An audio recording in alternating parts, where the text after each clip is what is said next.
Je vous montrerai un seul graphique qui est celui du nombre d'heures qui a été consacré par la télévision française au cours du mois de janvier 2012 aux candidats déclarés à l'élection présidentielle.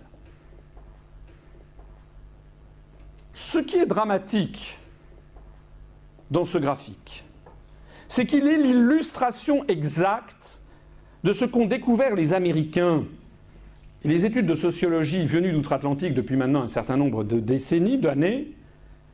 C'est qu'ils ont découvert qu'il y a une corrélation presque parfaite entre le nombre d'heures consacrées à un candidat et le nombre de voix qu'il recueille dans les urnes. Ça pose un vrai problème éthique. Parce que ça veut dire que quand vous tenez les médias, et quand vous tenez en particulier la télévision, vous pouvez faire élire un cheval. On peut faire élire une brêle complète si on arrive à le propulser constamment dans les médias avec des journalistes qui sont des journalistes de complaisance.